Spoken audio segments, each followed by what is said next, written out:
Incident چلا، اس کا بڑا تذکرہ پہلے بھی آ گیا ہے، جس میں موسیٰ علیہ السلام کے معجزے کی وجہ سے سارے جادوگر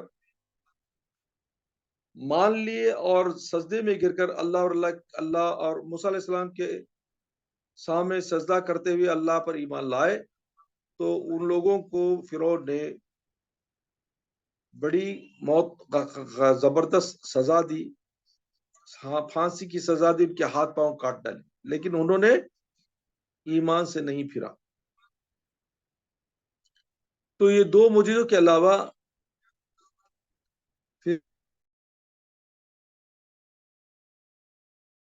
فرعون کی قوم پر 5 اور حادثات، بنی اسرائیل کی قوم تکلیف میں تھی، پریشانی میں تھی، اور ان کو بہت زبردستی فرعون اور فرعون کی آل، مطلب کہ ان کے جو مار مار کر ان پر بہت سارے تکالیف میں رکھے تھے۔ تو اس ٹائم پر اللہ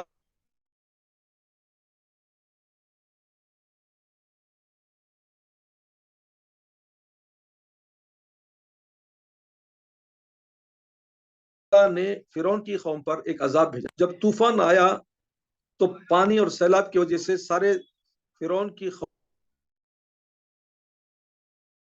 قوم گھبرا گئی اور دوڑتے ہوئے موسیٰ علیہ السلام کے پاس آئی اور گزارش کی کہ آپ اپنے اللہ سے دعا کیجئے اور ہمارے اس عذاب کو ہٹا دیجئے، اگر آپ ہٹا دیں گے تو ہم آپ پر ایمان لائیں گے، آپ کے خدا پر ایمان لائیں گے۔ تو موسیٰ علیہ السلام نے ان کی گزارش پر اللہ سے دعا فرمائی اور اللہ نے ان کی گزارش پر طوفان کو ہٹا دیا، لیکن جیسے طوفان ہٹ گیا تو یہ لوگ ماننے سے مکر گئے، انہیں انکار کر دیے، ایمان نہیں لائے۔ لیکن وہ طوفان اور پانی کی وجہ سے کیا ہوا بولے تو کھیتوں میں فصل زیادہ ہو گئی، یہ لوگ خوش ہو گئے اور کھیتوں کی خوشحالی دیکھ کر مغرور ہو گئے، غرور ہو گئے، اور موسیٰ علیہ السلام اور ان کی قوم پر اور زیادہ تکلیف دینا شروع کر دیے۔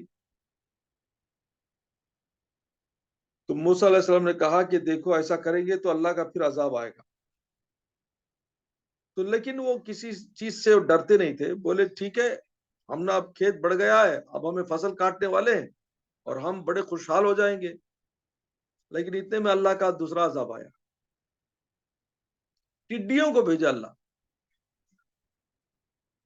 وہ ٹڈی ایسے آئے کہ پورے کھیت کے جو بھی فصل تھی سب کھا گئے۔ لیکن یہ لوگ تھوڑی فصل بچا کر کیا کرے، اپنے گوداموں میں بھر لیے، پہلے سمجھ گئے کہ ٹڈیوں کو ہمیں بھگا نہیں سکتے، بلکہ فصل جو بھی بچت گچت تھی اس کو اٹھا کے اپنے گوداموں میں بھر لیے، سمجھ گئے کہ اب کیا بھی نہیں ہوگا۔ لیکن ٹڈیوں کے عذاب نے کیا ہوا، ان کے پورے فیلڈ کو کھا کر زمین کے کر دی۔ لیکن یہ چونکہ پہلے سے سٹور کر لیے تھے اپنے فصل کو، یہ اپنی چیز پر پھر مغرور ہوئے، پھر موسیٰ علیہ السلام کے پاس آئے ٹڈیوں کو بھگاؤ، آپ نے پھر دعا کی، وہ ٹڈیاں چلے گئے۔ لیکن جو فصل جو بچی ان کو پھر وہ جس کو پھر کاشت کر کے جو پھر بنائے اور اس کو اپنے گوداموں میں اپنے سٹورز میں بھر لیے تھے، اب پھر مغرور ہو گئے اور اللہ کے رسول موسیٰ علیہ السلام پر ایمان لانے سے انکار کر دی۔ تو وہ گوداموں میں جو بھرا ہوا تھا اناج، اس میں جوئیں آ گئے۔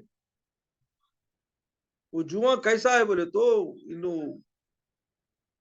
پکانے گئے تو کھانے میں جواں آنا شروع ہو گئے، اور جو کچھ بھی گھر پہ لاتے پورے اس میں جواں بھر جاتے تھے۔ پریشان ہو گئے۔ پھر موسیٰ علیہ السلام کے دوڑتے ہوئے آئے اور کہا کہ آپ دعا فرمائیے، ہم ضرور ایمان لائیں گے۔ پھر موسیٰ علیہ السلام ان کی گزارش پر دعا کرتے ہیں تو پھر وہ جوؤں کا عذاب بھی چلے جاتا ہے۔ اب پھر ایمان لاتے نہیں، پھر مکر گئے، تو اللہ نے پھر اور ایک عذاب بھیجا، مینڈکوں کا عذاب بھیجا، اور مینڈک ہر جگہ مینڈک بھر گئے۔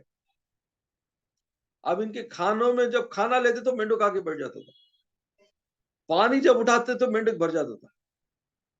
ہر جگہ مینڈک، گھر پورا مینڈک تھے، پورا فیلڈ مینڈک تھے. تو یہ عذاب، اتنا عذاب ہو گیا کہ وہ لوگ پریشان ہو گئے. پھر دوڑتے ہوئے موسیٰ علیہ السلام کے پاس، بولے قسم سے اب اس کے پر ہم ضرور ایمان لائیں گے. لیکن پھر بھی جب یہ عذاب دعا کی وجہ سے ٹل گیا تو پھر انکار کر دیے. اس کے بعد اللہ نے ایک عذاب بھیجا کہ پانی میں خون. جیسے ہی کنویں سے پانی نکالتے، پانی پانی رہتا، لیکن جب ان کے بکٹ میں، ان کے جو برتن میں اٹھاتے تو وہ خون ہو جاتا. پریشان لوگ. پانی پینے جب گلاس اٹھاتے تو پانی کی جیسا رہتا، منہ کی طرف لے جاتے تو خون. پانی دیکھنے میں پانی کی جیسا رہتا، جب استعمال کرنا چاہے تو خون بن جاتا. یہ لوگ بہت پریشان ہو گئے، کیا معاملہ ہے. لیکن انہوں نے دیکھا کہ بنی اسرائیل کے لوگ موسیٰ علیہ السلام کو ماننے والے اچھا پانی پیتے ہیں، کھانا کھاتے ہیں، سب کرتے ہیں، اور ان کے برتن میں پانی پانی گھسا رہتا ہے. تو انہوں نے کیا کیا، موسیٰ علیہ السلام کی قوم کے آدمی کو بلائے، اسے کھوٹرے میں پانی ڈالے، اسے بولے تو ایک طرف سے پی، میں ایک طرف سے پیتا ہوں. خدا کی شان دیکھو، وہ ایک طرف سے بنی اسرائیل کا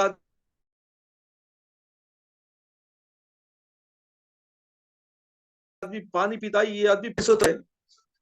عذاب، ایسا عذاب، ان کو نہ جینا ہوا نہ مرنا ہوا. تو پھر دوڑتے موسیٰ علیہ السلام کے پاس گئے، قدم کو گر گئے، یہ پر ہرگز ہرگز ہم ایسا کام نہیں کریں گے، ضرور ایمان لائیں گے. تو موسیٰ علیہ السلام بڑے رحم دل تھے، اللہ سے پھر گزارش کرے تو یہ عذاب بھی ٹل گیا. لیکن پھر مکر گئے، اور اس کے بعد اللہ کو غصہ آ گیا،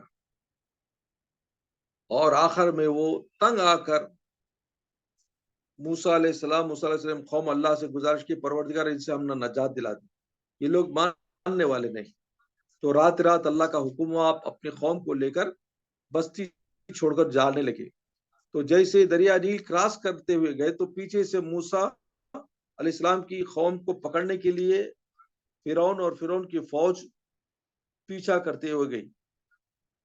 اور جیسے ہی موسیٰ علیہ السلام کی قوم دریا نیل کے قریب پہنچ گئی تو انہوں نے پیچھے دیکھا تو فرعون کی قوم آتی ہوئی نظر آئی، ڈر گئے. تو موسیٰ علیہ السلام بولے ڈرو نہیں، اللہ نے حکم دیا ہے موسیٰ اپنا عصا پانی پر مارو. سو پانی پر جب مارے تو 12 راستے بن گئے اور پانی ہٹ گیا. تو موسیٰ علیہ السلام نے حکم دیا اپنی قوم کو 12 راستے سے نکلو، کیونکہ یہ لوگ 12 خاندان والے تھے، 12 راستے سے نکل گئے. جیسے ہی نکل کے بازو دوسرے کنارے پر پہنچے تو فرعون کی فوج آ گئی نزدیک. فرعون حکم دیا اپنی فوج کو تم بھی اس راستوں پر نکلو. تو خود بھی لیتا ہوا ساری فوج کو پانی کے راستے جو راستے بن گئے تھے اس پہ اتر گیا. خدا کی شان دیکھو کہ جیسے بیچ دریا نیل کے آ گیا تو اللہ نے پانی کو حکم دیا مل جا. تو دو طرف سے پانی آیا اور ساری فرعون کے ساتھ قوم ڈوب کر مر گئی. تو یہ بہت بڑا عذاب تھا فرعون کا. تو اللہ نے اس کا تذکرہ کرتے ہوئے کہا کہ میں نے موسیٰ اور ہارون 2 پیغمبروں کو ڈرانے والے بھیجا. وَلَقَدْ جَاءَ آلَ فِرْعَوْنَ النُّذُرُ، اور ہم نے بھیجا کسے؟ فرعون کی آل کو ڈرانے والے، موسیٰ علیہ السلام، ہارون علیہ السلام، اللہ کی طرف لانے والے. کذبوا بآیاتنا کلھا، لیکن انہوں نے جھٹلایا میری پوری آیتوں کو، پوری نشانیوں کو. عصا، ید بیضا، 5 عذاب، اور یہ پانی کا چیرنا، اور موسیٰ علیہ السلام کی لکنت، جو ان کی زبان کو لکنت تھی. انہیں بچپن میں جب انگار رکھ دیا تھا ان کی زبان پر تو ان کو لکنت تھی، تو اللہ نے اس کو بھی کھول دیا تھا. وہ بھی ایک معجزہ تھا، وہ بھی ایک اللہ کی نشانی تھی. یہ 9 نشانیاں اللہ کے پورے جھٹلا دیے فرعون کی قوم نے. تو اللہ نے فرمایا کذب بآیاتنا کلھا فاخذناہم اخذ عزیز مقتدر. تو جب انہوں نے جھٹلایا پوری اللہ کی آیتوں کو، اللہ نے ایسا پکڑا کہ ایسا زبردست پکڑنے والے کہ اس سے وہ بچ نہیں سکے. آخر میں وہ ڈبا کر مارا اللہ نے ان لوگوں کو. تو آگے اللہ ارشاد فرماتا ہے، اب یہاں پر ایک چھوٹی سی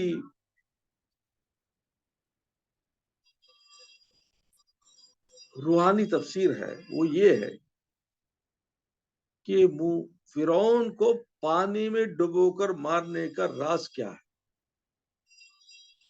ویسے تو اللہ تعالیٰ دوسرے عذاب سے ہی مارا ہے.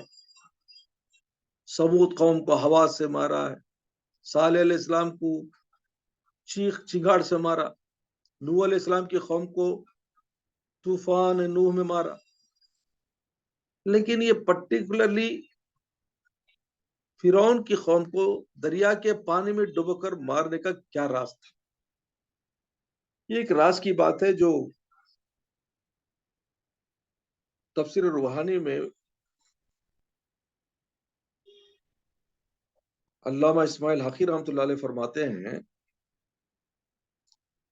کہ فرعون کو پانی میں ڈبو کر مارنے میں کیا راز ہے بولے تو فرعون پانی کا شکریہ ادا نہیں کیا، کیونکہ یہی پانی تھا جس کی وجہ سے موسیٰ علیہ السلام اس کو بیٹے کے طور پر ملے. نہیں، موسیٰ علیہ السلام کو بچپن میں جب ماں گہوارے میں بہا دیے تو وہ گہوارہ بچے کے ساتھ فرعون کے محل میں آیا، جسے آسیہ اپنا بیٹا بنا کر پال لیے. فرعون بھی آخر مان لیا، اپنا بیٹے کے حساب رکھ لیا. تو اس نے پانی کا شکریہ ادا نہیں کیا، دریائے نیل کا شکریہ ادا نہیں کیا. تو شکریہ نہیں ادا کرنے کی وجہ سے اللہ نے اس کو اسی میں ڈبویا. سمجھے؟ تو دوسری چیز یہ کہ پانی کے عذاب میں اور ایک کیا بولے تو اس کو تھوڑی سی بھی اگر عقل ہو جاتی کہ یہ دریائے نیل اتنا بڑا دریا ہے، یہ لکڑی کے مار سے راستے جب بنتے ہیں تو پانی کی طاقت، پانی کا ہٹنا یہ بہت بڑی نشانی تھی. اگر اس کو وہ سمجھ جاتا تو ضرور اس پر ایمان لاتا یا اللہ کا شکریہ ادا کرتا. لیکن اس نے انکار کیا تو اللہ نے اس کی قوم کو اس کو پانی میں ڈبو ڈبو کر مارا. اچھا، یہ ایک اور چیز کیا تھی کہ یہ جو بنی اسرائیل قوم تھی، یہی فرعون اور اس کی قوم، ان کو ڈیلی اتنا سزا، اتنی مصیبت، اتنی پریشانی میں رکھی تھی کہ وہ آخر تنگ آ گئے کہ یہ لوگوں کو اللہ کیسے بدلا لے گا دیکھنا ہے. تو ان کی آنکھوں کی ٹھنڈک کے لیے ان کی آنکھوں کے سامنے ان کے دشمنوں کو ڈبو ڈبو کر مارا، اور وہ بے مددگار اپنے آپ کو بچا نہیں سکے پانی کے عذاب سے، اور ان کے آنکھوں کے سامنے دشمنوں کو، ظالموں کو مرتے ہوئے دیکھ کر ان کے دل کو، ان کی آنکھوں کی ٹھنڈک پہنچی. یہ اللہ کے راز ہیں جو اللہ تعالیٰ بندوں کو ان کے دشمنوں کا عذاب بتا کر بھی ان کو ایک سیٹسفیکشن دیتا ہے، ان کو ٹھنڈک دیتا ہے، دل کی ٹھنڈک دیتا ہے کہ اللہ بدلہ لینے والا ہے. خیر، تو اس طرح سے عذاب کا ذکر کرتے ہوئے اللہ حضور پاک صلی اللہ علیہ وسلم کے زمان میں جو کافر تھے ان سے خطاب کرتے فرماتا ہے اکفارکم خیر من اولئکم ام لکم براءۃ فی الزبر. آپ کے ساتھ جو کفار ہیں یہ کیا سمجھتے ہیں کہ یہ بہتر ہے ان کافروں سے؟ ارے یہ تو ان سے زیادہ بدکار ہیں. میرے آخری نبی میرے محبوب کو، میرے محبوب کے ساتھیوں کو اتنی تکلیف دے رہے ہیں، مارنے کی کوشش کر رہے ہیں، ہر طرف سے ان کو پریشان کر رہے ہیں. تو یہ کیا ان سے بہتر نہیں سمجھے؟ یا انہوں یہ کیا سمجھے کہ ہم کفار ہیں، ہمیں کیا رہتے بھی اللہ ہم مارے گا نہیں، ہم نے عذاب نہیں دیں گا؟ کیا کوئی کتاب میں لکھا ہوا ہے ان کے، یا پچھلی کتابوں میں ان کا ذکر ہے کہ ایسے کافر رہے تو بھی ہمیں کام کرے تو بھی اللہ ہم نے چھوڑ دیں گا، عرب کے کافروں کو چھوڑ دیں گا؟ اللہ فرماتا ہے ام لکم براءۃ فی الزبر. یا یہ لوگ سمجھتے ہیں کہ ان کی چھوٹ لکھی ہوئی کوئی کتابوں میں؟ ام یقولون نحن جمیع منتصر. یا یہ لوگ کہتے ہیں، یہ لوگ کہتے کیا ہیں، ہم پوری جماعت انتقام لیں گے، بدلہ لیں گے. اتنی طاقت والے سمجھ گئے اپنے آپ کو. کون؟ عرب کے کفار